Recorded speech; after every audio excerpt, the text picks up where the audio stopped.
Blogging Twilight, Part 11, Chapter 13, Complications. Better title, 26 Pages of Touching. The chapter begins with Edward hanging out in the sun, which means we finally see how solar power affects the Twilight vamps. It makes them glitter. You can't see this, but I'm rolling my eyes. Also, my socks don't match. Don't judge me. I wasn't sure what to expect when Ed gets hit with the sunbeams, but if all that happens is that he sparkles, color me disappointed. Does sparkling serve a purpose besides letting vampires blend in at rave parties or at Lady Gaga concerts? Bella loves the glitter. She describes Edward for a few paragraphs, and then the arm touching begins, and Eddie likes it a lot. He freaks out and runs away, then walks back. Honestly, I'm not even sure if I read this part correctly, but that's what I think happens. They talk and Edward says he doesn't need all his superpowers. He shows off a bit by running around in a circle and breaking pieces of wood. He explains that all this power and attractiveness helps vampires hunt. Later in this chapter, he talks about hiding from the rest of the world. Why all the secrecy? Vamps are obviously superior to humans, so they shouldn't be afraid of us. In fact, they should have enslaved us by now. Edward and Bella then talk for a long time about fear and danger and about how this relationship is doomed. These kids need something else to talk about, as right now they are the most boring couple in the history of romance.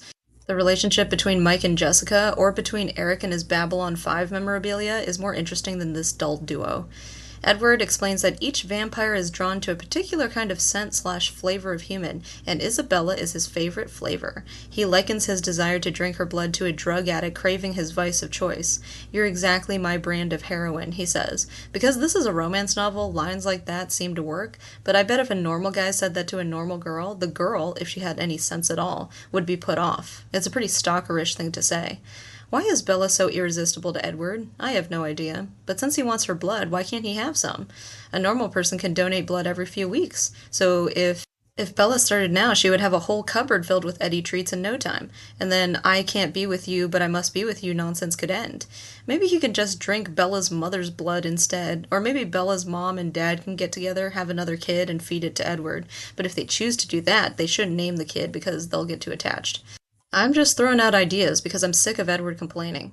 Edward says that his brother Jasper is new to the don't eat humans rule and hasn't figured out that some people taste better than others. His brother Emmett, however, has come across a few of his favorite flavors and he couldn't resist killing them. So if you taste good, look out. We now understand why Edward acted so strange on Bella's first day of school. He wanted to drink her blood very, very badly. After that day, he ditched town and went to Alaska to think things through. After some heavy ruminating and animal blood drinking in Alaska, he came to the conclusion that killing Bella was bad, and he shouldn't eat her. That's nice of him. It's like a normal guy promising his new girlfriend that he won't text his ex-girlfriend. But as most girls know, such promises rarely kept. If I were Bella, I'd invest in some metal turtlenecks and snoop around his phone when he's not working. Am I right, ladies? Mm-hmm. Edward confesses, "You are the most important thing to me now, the most important thing to me ever." Bella responds with, "I would rather die than stay away from you." That's pretty typical first date chit-chat, no? Then Edward compares himself to a lion falling in love with a lamb. I'm no zoologist, but I don't think lions eat a lot of sheep. A better analogy would be a lion falling in love with a slow zebra, or a lamb assassin falling in love with a lamb, or a melting glacier caused by global warming falling in love with a polar bear. Edward says one of the things that switched him into crazy mode was the odor of Bella's throat. Interesting. If vampires love necks, Danny DeVito shouldn't worry about being attacked, but giraffes have much to fear. This conversation is followed by some neck touching, which is just as naughty as face touching, except there's less chance of boogers. The touching goes on and on. Chances are good that Bella's face will be rubbed raw by chapter's end. Explaining a chapped face to Charlie isn't going to be much fun. During the touching, Ed gets his hungry eyes and says Bella cannot begin to understand the confusion he's feeling. For a few more paragraphs, he talks about how difficult it is being close to her. Edward has turned into a big whiner. Suck it up, man. I thought vampires were supposed to be tough and scary, not wusses who run fast and sparkle. The lovers rest in the meadow until it begins to get dark.